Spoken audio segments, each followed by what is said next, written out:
Hello and welcome to Blockchain Gaming World with me, John Jordan. This is our regular roundup of the most popular blockchain games. So we are taking for the period June to November 2020. As you can see, there's actually been quite a lot going on. So let's go through the dotty graph. So obviously along the horizontal axis we have the days. So we have start off at June, 1st of June, running through the end of November. Vertically, we have daily active unique wallets. So this is a way of measuring the number of unique wallets interacting with these the smart contracts that make up these games. Data from DApp Radar. So as we can see now, I'll take each individual game in separately. At the top, we have Splinterlands. So Splinterlands actually launched, kind of relaunched itself on the Hive blockchain on the 1st of June, and we can see since that point, by far and away, it has been the most popular blockchain in terms of daily active unique wallets. Getting up to about 6,000 pretty regularly now. So it has this particular kind of a peaked, kind of a characteristic peak because every 2 weeks that it finishes its tournament, and the further you get in the tournament, the higher the tier you kind of win in the tournament, the more prizes you get. So there's a very strong kind of engagement mechanic here, which gets people on the day that each tournament closes. You get a very high level of activity, so that's why you get these peaks. We can see in October we can see, well, actually it's in September the change happens, but there's a change happens in September that means that the game kind of gates this activity. So it's not just the amount of time you play games to go up the tiered reward system. You actually have to have a certain amount of cards. So they brought in a new system called Power, and your power level depends on how many cards you've got in your deck and how rare those cards are. So this is a way of starting to deal with bots. So we know there's bots in all blockchain games, and because in something like Splinterlands, the rewards are game cards or game currency. So obviously has financial value. So some people were running bots through the system, and this was just one way of sort of kind of encouraging people. If they want to run bots, that's fine, but then they have to spend more money buying cards in the game, sort of thing. So we can kind of see here in kind of September, October, we have this. We actually lose this characteristic peak for one period of time, and the daily usage is down. So my kind of approach to this would be this is taking the impact of bots out. And then we see kind of a recovery. So in November we see this recovery kind of going on. Not quite as high as it was before, but it's still kind of pretty steady around 6,000 daily active unique wallets. And that could be obviously that people are playing more. That could be that the people with bot accounts have bought more cards and worked out a way of kind of gaming the system again, sort of thing. But that's that's kind of what happens with bots, really. And I suppose from the point of view of the developer, if the people who are running these bot accounts are happy to spend more money buying cards and increasing their power metric, then that's kind of good for the game, because if you're buying cards, you're probably buying them off other players. We can see, interestingly, this little blue dot up here. So this looks a bit odd because there's no other blue dots around it. We can actually look down and see this is Axie Infinity. So Axie Infinity had this very, very kind of odd day here, where we have over 6,000 daily active unique wallets. Now I'm not quite sure if that is an erroneous kind of dot or something. You sometimes get this with blockchain, that the data is somehow a bit weird. I would say more generally what we can see with Axie, which is this dark blue or the kind of this blue line here, is not a lot is happening really until the 1st of July. Or mid-July, I should say, and then the price of one of the in-game tokens, the small off potion, goes up a lot, goes up 1,000%. And we can start to see that that's reflected in the number of people playing the game, because you earn small off potion by playing the game and winning the battles, and also you can sell off the small off potion for other crypto, or for cash it out for fiat currency. So that gives the game a boost, but it's still very small compared to these other games measured in the thousands of daily active unique wallets. In Axie Infinity, we're still in the hundreds, well under 1,000. But we'll really see the takeoff happening here in September, and this is really what we see is the price of the Axie NFTs really starts to take off. So we start to see some of the rarest Axies, they're called mystic Axies. There can only be a few, less than less than 1,300, I think, of these mystic Axies can ever be made. They've not been all minted yet, so we haven't got a precise figure. But the prices of these very rare Axies starts to increase a lot.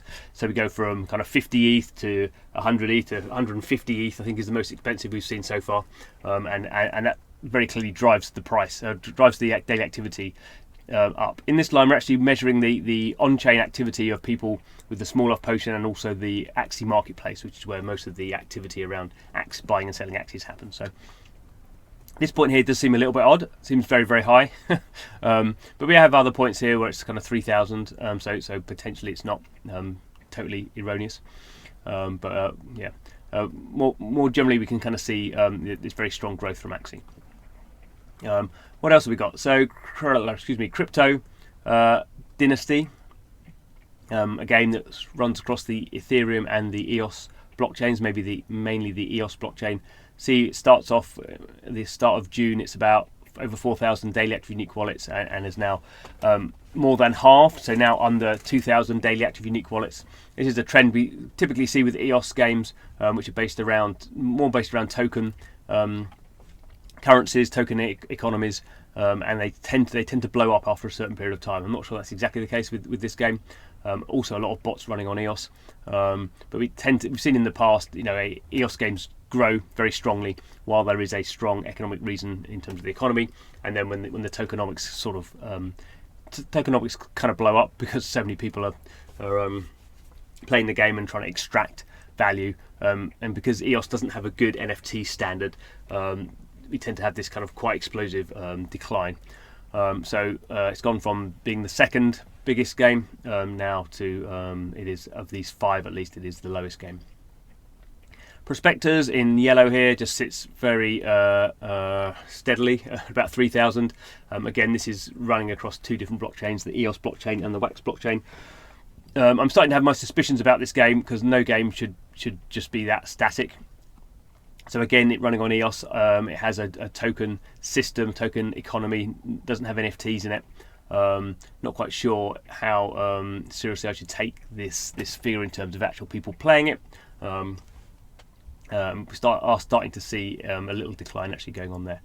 More positively, we have Upland in green. So this is a mobile-based game running on the EOS blockchain. Lots of activity here. They're rolling out new features. They're doing lots of events. There's kind of a lot of activity generally around this game. Still, I'm going to say still not massive, but it is actually now pretty much strongly in second place behind Splinterlands. It's up to about 4,000 daily active unique wallets. They've been running some, opening up some new features around player-based economies. They've been opening up stuff around cashing out your in-game buildings. If you sell them, you can cash that out for USD. You can buy them using USD. So there's a lot going on in the economy on that game, and we can definitely see, starts June off about under 2,000. Now it's kind of getting on for over 4,000 at least for one day there. So we can see some kind of strong trends here. Crypto Dynasty starts at 4,000 and ends up under 2,000. Upland starts at under 2,000 and now heading towards 4,000. So these two have kind of flipped, both mainly running it on the EOS blockchain. Again, we'll have to see what happens with Upland. They've been quite sort of strict really in how they design stuff and how they let people cash out.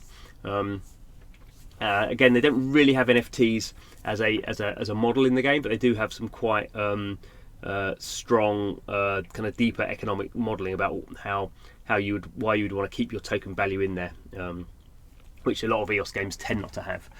So that hopefully will be good for the future. Instead of looking at the daily dots as in the previous graph, here I've done this as an average. So this is actually a 30-day trailing average, so we can see the trends just more clearly. I mean, the trends in these cases are pretty clear. So it's obviously the same data, but we're just taking some of the volatility out of the graph. So we see Splinterlands as I say, kind of recovered back to kind of its average over 6,000. We've seen Crypto Dynasty come piling down to under 2,000. We've seen Prospectors, nothing changed. Uplands start actually here from about 100, 1,500 and over 3,000. Obviously, this is a trailing average, so you're looking backwards more than looking at each day, and then up. And then Axie Infinity, we start to see this very strong growth curve happening in September, and actually gets even stronger here into November. So those are the broad trends. Let's have a look in a bit more detail. So quickly, discuss this already. But here's Splinterlands November recovery. So here we have the dots of the daily active unique wallets. Here we have the what we call a T30, a trailing 30-day average. So every so this line is created by averaging a day and the previous 29 days. And then we have a 90-day average, so a 3-month average, a quarterly average, which is even more streamlined. It just gives you, just gives you a broad picture of what's going on, and we can see rough, all these lines basically at the moment are around the 6,000 mark, just under the 90-day trailing average, because it's picking up some of this decline. Whereas in the 30-day average, it's kind of the decline, because it happened over a month ago, is already being removed, and it's picking up this new growth. So Splinterlands, yeah, by far and away the biggest blockchain game. And just thought I'd pull this one out as well. So My Crypto Heroes at the start of the year was the biggest blockchain game running on the Ethereum blockchain. Now we can see, so this is again June. So the game really got smashed in terms of daily active unique wallets in May when the gas price first went up, and it basically lost 90% of its audience. This downward kind of trend continued until really we can see here in August, when all the DeFi, August and September, and all the DeFi stuffs, all the yield farming, all this craziness going on. Basically, no one's playing My Crypto Heroes on chain. At least you can play it not using the blockchain. It does have its own side chain, so you can play the game using the side chain. But in terms of the on-chain Ethereum activity, basically went to zero. And then we can see when the gas price goes back to normal. Gas price is actually still relatively high compared to the start of 2020, but we can see here in early October this would go from basically 0 up to 400. It kicks around a little bit, but now we're back up to 800. So it's not recovered from where it was. It was 4,000 at the start of the year, 4,000, 3,000 at the start of the year, but there is a recovery has happened. So it's always interesting to see when the gas price changes, does the audience bounce straight back. If the gas price is high for a little bit, then I think it does. We've seen previously, if it's even up to a week, the audience just comes back again after a week. After months, many months, then I would be very surprised if My Crypto Heroes gets back to where it was before. But we are seeing a recovery to some level at least. So that's what we have for this week, or this month, I should say. Thanks for watching the video. This is Blockchain Gaming World, where we spend the time looking at blockchain games and trying to get data around them and see which ones are hot and which ones are not so hot. I find it interesting, but maybe that's just me. Anyway, thanks for watching the video. Don't forget to subscribe to the channel, and see you again soon.